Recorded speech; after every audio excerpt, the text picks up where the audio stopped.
Olá, amigos, que todos tenham um belo dia. Vamos estudar a lição da Escola Sabatina e hoje, quinta-feira, 9 de junho, a lição 11 ela tem como título Os Sonhos do Faraó. A lição de hoje ela está baseada no livro de Gênesis, nos seus capítulos 40 e 41. E ali menciona que José, o filho de Jacó, ainda estava na prisão no Egito, e ele recebeu dois novos companheiros de cela que eram oficiais do faraó. Um era o copeiro-chefe e o outro era o padeiro do faraó. Por algum motivo eles ofenderam o faraó, onde a Bíblia não menciona quais foram esses motivos, né? Que o faraó, indignado, os lançou no cárcere onde José estava preso, que está lá em Gênesis, no seu capítulo 40, versículo 3. E com o tempo, José foi o encarregado responsável por todos os presos, né, inclusive esses dois presos. E conforme de determinação do comandante, ele ainda deu ordens, que eles o servissem, que está lá em Gênesis, no seu capítulo 40, versículo 4. E ficaram lá por algum tempo assim presos. E certa noite, ambos os oficiais presos, cada um teve um sonho, e incrível na mesma noite. E cada sonho com a sua própria significação, que está lá em Gênesis, seu capítulo 40, versículo 5.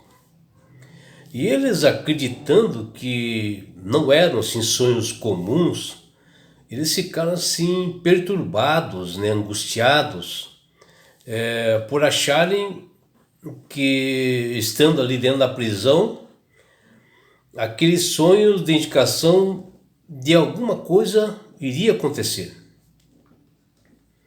E na cultura egípcia, os sonhos eles eram considerados assim, importantes, porque eles, segundo eles, poderiam trazer mensagens dos deuses. E naquela prisão, eles estavam duvidando que existisse alguém capaz de interpretar. E pela manhã, José percebeu os rostos dos oficiais presos, que eles apresentavam assim, muita tristeza, fora do comum. E como José sempre se preocupou com as demais pessoas, e principalmente aqueles presos que estavam ali, acima de tudo, por ele ser responsável por eles, e acabou perguntando: por que tendes hoje triste o semblante? Que está lá em Gênesis, no seu capítulo 40, versículo 7. E eles nunca se imaginaram que aquele prisioneiro hebreu pudesse ajudá-los. E de imediato, José se prontificou e colocou à disposição deles. Não se colocando assim na posição de destaque, como era costume dos intérpretes sempre fazerem isto.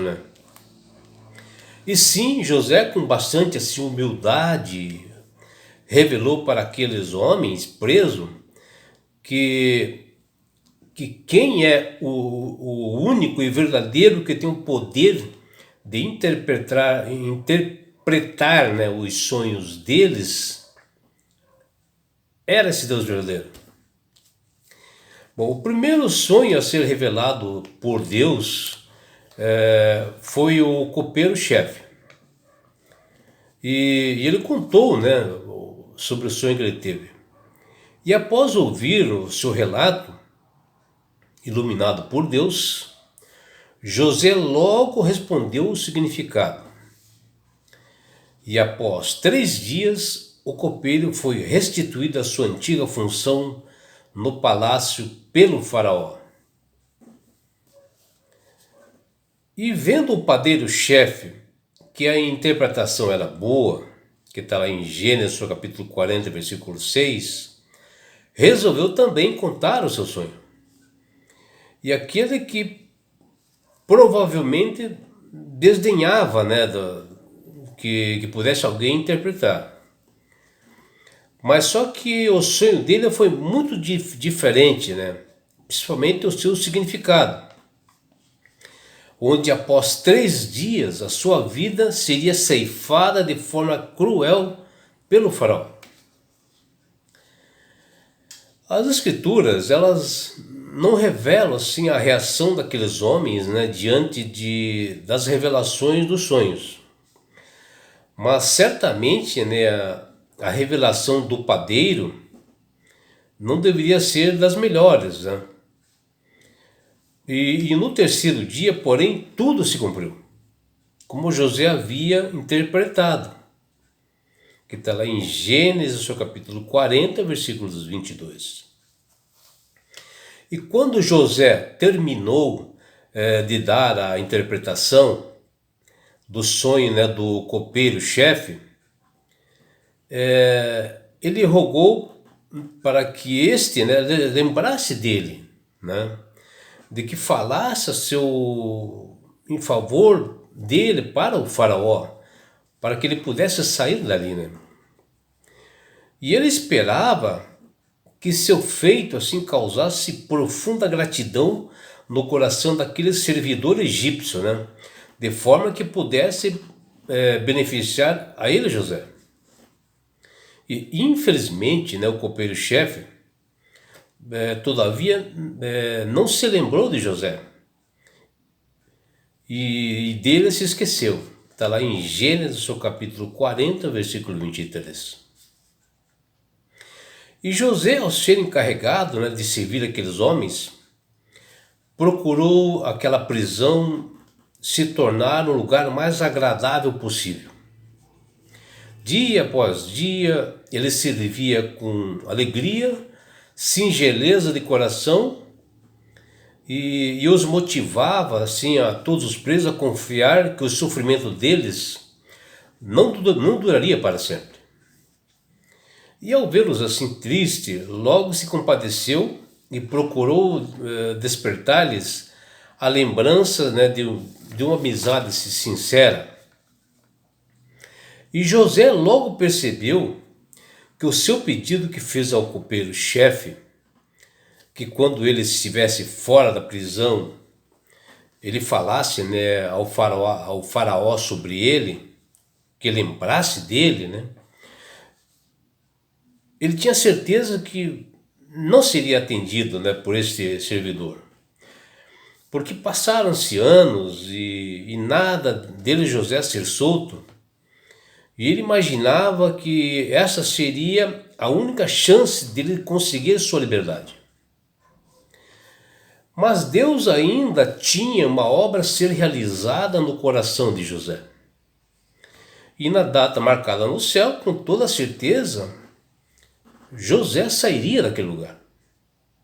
Mas o juiz justo, né, a quem ele servia, com toda a fidelidade, jamais permitiria que o seu servo saísse dali sem exercer a sua justiça, porque ele estava preso injustamente ali.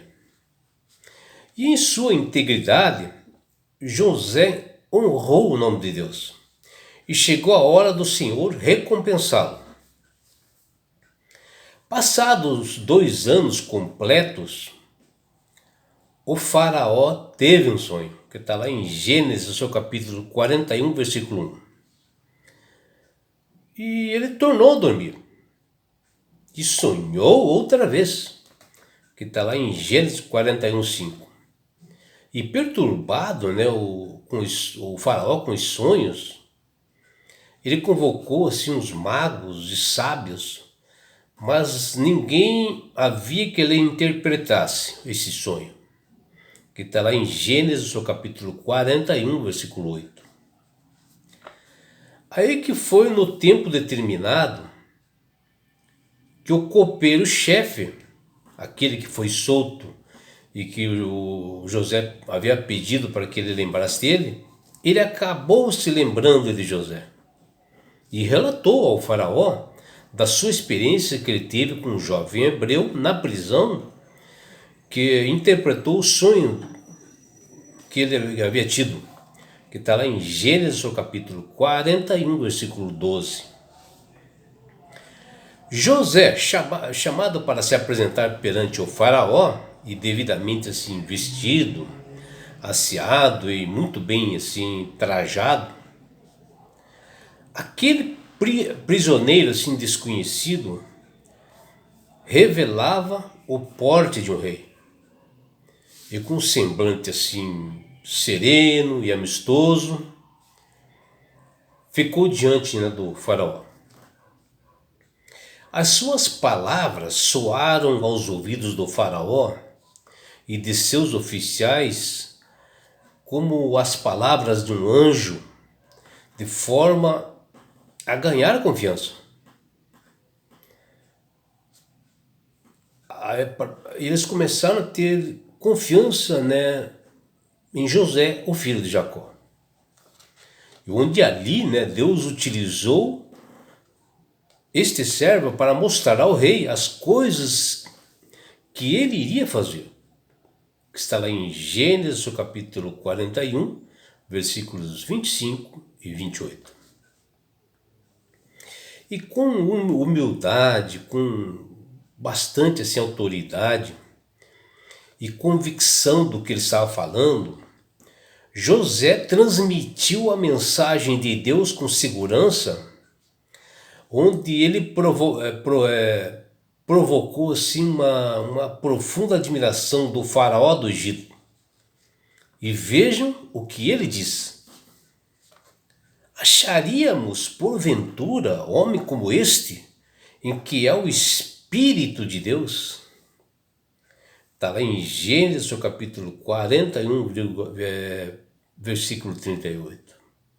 Vejam, nós estamos falando de uma pessoa que não era cristã, era uma autoridade. Olha que pérola que ele solta, né?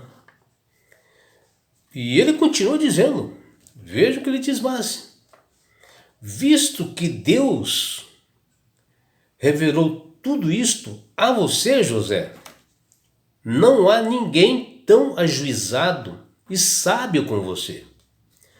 Você será o administrador da minha casa, e todo o meu povo obedecerá a sua palavra.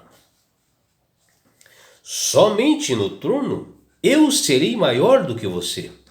Está lá em Gênesis, no seu capítulo 41, versículos 39 e 40. Que maravilhoso, né, de nós ouvirmos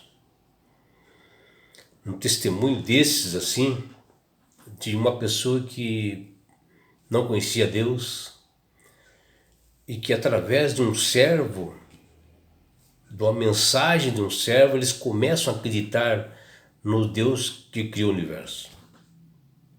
É fascinante, né, ver como a graça de Deus alcança pessoas independentes de cargo, de posição, de raça ou tribo. A mensagem ela é alcançada por Deus, porque Deus tem poder para isso. É o Espírito Santo falando nos corações. E esse José, de mordomo da casa do Potifar,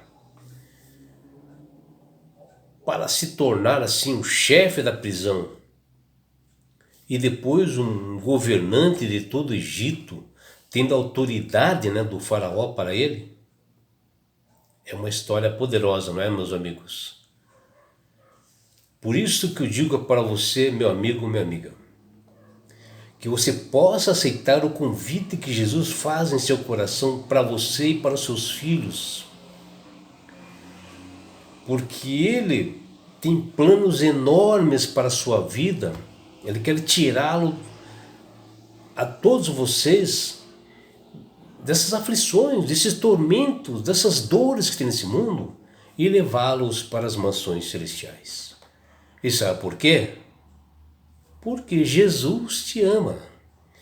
Abraços do seu amigo João Carlos Amorim.